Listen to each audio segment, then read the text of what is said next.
করে সব কিছু খাওয়া দাওয়ার পর্ব নিয়ে। তো আজকে সকালেই অনেক রান্নাবান্না হচ্ছে, আর ফ্যামিলিটা যেহেতু জয়েন্ট, তো জয়েন্টভাবেই রান্নাবান্না চলছে। এইদিকে মা চাটনি পাঁপড় সব কিছুর দায়িত্ব নিয়েছে, আর এইদিকে আনাজ কেটে রান্না বসানো হয়েছে চচ্চড়ি। আজকে কিন্তু বাড়িতে অনেকজন হবে, মানে দিদিভাইরা, আমরা, আর বাড়িতে টুকটাক কিছু নিমন্ত্রণ করা হয়েছিল, তারা আসবে বলেই এত আয়োজন। যাই হোক, বুঝতেই পারছো চিকেন হবে বাড়িতে। আর এখানে হচ্ছে নবরত্ন, যেটা আমাদের বাড়িতে বরাবরই পছন্দের সবারই, সেটা আজকে বাড়ির বড় বউ মানে দিদিভাই বানাচ্ছে এই চচ্চড়িটি। তারপরে বসানো হবে মাছের ঝাল, মাংস সব রকমই। আর মা মাছের ডিমের বড়াগুলো ভেজে চাটনি করবে। আর ঢাকনাটা খুলে তোমাদেরকে দেখায়, ওই 3 কিলোর মতো চিকেন ছিল। এই রান্নাবান্নাটাই হতে থাকবে। দিদিভাই জায়গায় জায়গায় সব কিছু রেখে আসছে, আর কোটাকুটি বাটাবাটি সব কিছুই প্রায় কমপ্লিট। মানে ওরা ওই ভোরের দিক থেকেই করতে থাকছিল এগুলো কিছু কিছু, আর আমি ঠাকুরের পুজো আর কিছু হেল্প করে দিয়েছিলাম কাটাকাটিতে। আর মায়ের উনুনের মধ্যে ডিমগুলো, মানে মাছের যে ডিম বেরিয়েছে সেটাকে ভেজে নিয়ে চাটনি বসিয়ে দিচ্ছে। আর এইদিকে কষানো হচ্ছে পেঁয়াজ আদা রসুন সব কিছু দিয়ে। আর ওই যে চিকেন কারিটা বানানো হবে, তার আগে এই নবরত্নটা বানানো হয়েছে। ওটা যেহেতু মাছ দেওয়া থাকে, তাহলে শাশুড়ি মা খেতে পারবে, যার জন্য ওটা আগে বানিয়ে লাস্টে চিকেনটা বানানো হচ্ছে। আর হলুদের গুঁড়ো লঙ্কার গুঁড়ো সব বাটির মধ্যে ঢেলে নিয়ে তার মধ্যে দিয়ে দেওয়া হচ্ছে। আর কড়াটা কিন্তু বড় সড়োই আছে, মানে ওই 3 কিলো 4 কিলো রান্না করার জন্য এনহাফ করা। তার মধ্যে আলুগুলো দিয়ে দিল, এরপর দিয়ে দিবে চিকেনটা।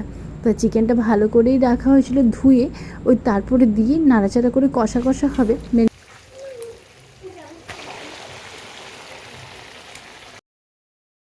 দিদিভাই যেহেতু ঢেলে দিয়েছে, তাই আমি ভাবলাম আমি একটু খুন্তিটা নেড়ে দেখি। তারপর যেই নাড়তে গেলাম এত ভারী লাগছে, মানে অনেকটাই শক্তি দরকার, যেটা আমার পক্ষে সম্ভব না। তাই দিদিভাই এসে বসলো এই কাজটা করার জন্য। আর রান্নাবান্নাগুলো হচ্ছে। দিদিভাই বলছে অনেকটা লঙ্কা কি লাগতো নাকি পলি বলো তো। আমি বললাম না, কারণ বেশি ঝাল বেশি প্রয়োজন নেই, কারণ হালকাই গরমের মধ্যে ঝাল বা অল্প তেল মশলার রান্নাটাই খাওয়া দাওয়া স্বাস্থ্যের জন্য ভালো। ওই তবুও নিমন্ত্রিত আসলে একটু তো রিচ বা একটু খাবার দাবারের ক্ষেত্রে তো করতেই হয়, যেটা বাড়ির 5 দিনের থেকে সম্পূর্ণ আলাদা। তাই ভালো করে কষা কষা হতে থাকছে। এরপর অল্প জল দিয়ে কারি হবে কারণ যেহেতু ডাল আছে, তাই খুব বেশি ঝোল করার প্রয়োজন নেই। তো কমপ্লিট হয়েই গিয়েছে। আমি রাইকে খাবো বলে রান্নার তরকারি আনতে এসেছি, দিদিভাইরা দেখছি ভাগও করে নিয়েছে। মানে এতগুলো বাটি, মানে ওই যে আমাদের বাড়িতে আমি আর মিস্টার ঘোষ রাহি, তারপর জেঠুদের বাড়ি, আর সাথে সাথে কিছু নিমন্ত্রিত ছিল, তাই সকলের জন্য বাটিগুলো ভাগ করে নেওয়া হয়ে গিয়েছে। এবার চলো রান্নাঘরে যাই, বাকি কী কী মেনুগুলো হয়েছে তোমাদের সাথে শেয়ার করব।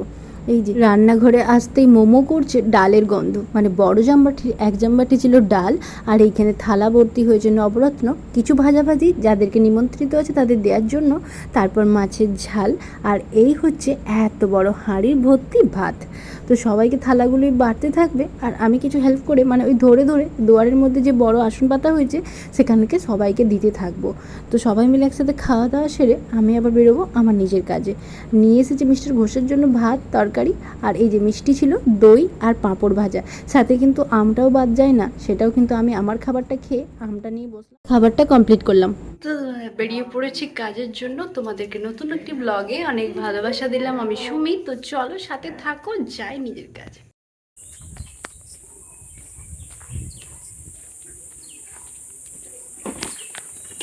আমি যখন ভিডিও করি তখন ওই বনি গাড়িটা চালাই, আর না হলে কোনো কোনো সময় আমি যখন চালাই তখন আর ওকে বলা হয় না যে তুই আমার ভিডিওটা করে দে। যাই হোক, চলে এসেছি সামনেই বাড়ি, আর এত নিশ্চুপ পরিবেশ, মানে বুঝতে পারছিলে যে এখানে কোনো অনুষ্ঠানটা হচ্ছে না, হচ্ছে সেই লজে, কিন্তু আমরা ওকে বাড়িতেই রেডি করে দিচ্ছি।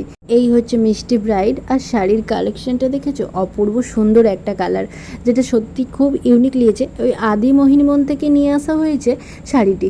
যাই হোক, গয়না পরানো হচ্ছে মেকআপ করার পর, আর মেয়েটি এত ভালো আর এত বিহেভিয়ারটি ভালো লাগার কারণে আমাদের সাথে অনেক গল্প করতে থাকছে। এটা আমাদের হয়েই থাকে, যেসব ক্লায়েন্টদের ব্যবহার ভালো লাগে আমাদের সাথে মন খুলে কিছু কিছু সাজার সময় 3টে ঘন্টা যতক্ষণ থাকি গল্প করে থাকে।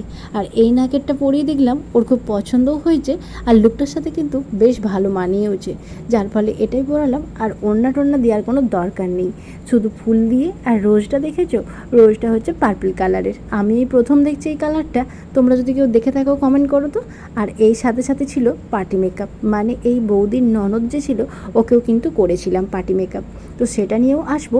সাথে সাথে হেয়ার আর শাড়ি ড্রাপে তো দুজনেই করতে হয়, তাই বোন আর আমি দুজনে মিলে মিলেমিশে কাজটি করেছি। আর আমাদের যেসব কাজের ছবি থাকে সেটা ওখানে তোলা হচ্ছে। ভালো করে কিছু ছবিটাই তো আমাদের কাছে রয়ে যায়, আর যার ফলে নানা রকমের আলো দিয়ে আর ছবিটাকে সৌন্দর্য করে তোলা হচ্ছে। সত্যি মেয়েটির মুখের কাটিংটা খুব সুন্দর, যেটাতে দেখতে কিন্তু অসাধারণ লাগছে, আর লুকটা কিন্তু ওকে বেশ ইউনিকও লাগছে। আর প্রথমত শাড়িটা বেশ সুন্দর, সাথে সাথে জুয়েলারিগুলোও বেশ ভালো ম্যাচিং করেছে, যার ফলে সব মিলিয়ে ওকে কিন্তু খুবই সুন্দর লাগছে। আর ও একটু পোজ দিতে থাকছে।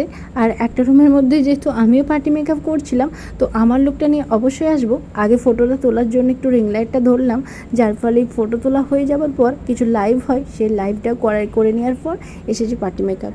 এই হচ্ছে ননদকে পার্টি মেকআপ করেছিলাম। প্রথমত বলি, এই রানী কালারটা ওর আমার দেখেই পছন্দ হয়েছে, মানে আমার বিয়েতে আমি রানী নিয়েছিলাম বলে, আমাদেরই যেহেতু পাড়ায় ওর বাড়ি, ও ভেবেছিল যে ওর ভাইয়ের বিয়ের সময় রানী বেনারসি ট্রাই করবে। মানে ওর আমার বিয়ের ঠিক 3 থেকে 4 দিন পর ওর বিয়েটা হয়েছিল, যার ফলে ও রেড কালারের কিনেছিল, আর আমি আমার বিয়েতে নিয়েছিলাম রানী বেনারসি। যার ফল থেকে জয়িতা বলে বোনটির খুব পছন্দ ছিল ওর আমার রানী কালারের শাড়ি পরার, তাই ও সেভাবেই কেনা। আর এই হচ্ছে রোজ, কি সুন্দর সুন্দর না, এত রকমের রোজের কালার কিন্তু আমি এই প্রথম দেখছি। যাই হোক, এই রানী শাড়িটার সাথে কিন্তু এত রকমের রোজ থাকলেও দেবো না, শুধুমাত্র রানী, আর সাথে জারবেরা দিয়েছিলাম সাদা। আর চুলটা আমি একটু আউটকাল করেছিলাম, আর টুইস্ট করে সুন্দর করে একটা ভ্যারিয়েশন করে ডিজাইন করেছিলাম। তো কমপ্লিট হয়েই গেছে। এই যে এর পার্টি মেকআপেরও কয়েকটা লুক নেওয়া হলো, বা সব কিছু দেখে নিলাম যে ঠিকঠাক আছে কি না, কারণ এই যে শেষ হবার পর ওরা এক্ষুনি বেরিয়ে যাবে, আর আমরাও ফিরবো আমাদের বাড়ি। তাই ও কিন্তু খুবই পছন্দ, মানে ওই যে আমাদের ফেসবুক পেজ থেকে ছবি দেখে পছন্দ হওয়ার কারণে বারবার কোনো কারণে বিয়েবাড়িতে আমাদেরকে বুক করা হয়। তারপর কাকিমা নিয়ে এসেছে মিষ্টি মুখ করার জন্য, আর একটু গল্পও করলাম। মিষ্টি খেতে খেতে একটু গল্প সেরে কাকিমাকেও আমি সাজিয়ে দিয়েছিলাম। ওই কাকিমা আর কাকিমার মেয়েকে আমি দুজনকে ব্যালেন্স করেছিলাম, আর বোনাইডকে সাজিয়েছিল। জানি না দাদা কি হবে। চলো, ভালো লেগেছে গো? তোমার কেমন লাগছে? খুব ভালো। এই হচ্ছে যে মা, খুব ভালো, সত্যি শাড়িটা খুবই সুন্দর। তো সাজানোটা তো কমপ্লিট হয়েছে, আর সাথে সাথে একটু মিষ্টিমুখও করলাম। এরপর ফিরবো বাড়ি। আর যেতে যেতে তাহলে ব্লগটা এখানেই শেষ করছি। ভালো লাগলে অবশ্যই চ্যানেলটিকে সাবস্ক্রাইব করো, আর গুড নাইট সকলকে। দেখা হবে পরের একটি নতুন ব্লগে।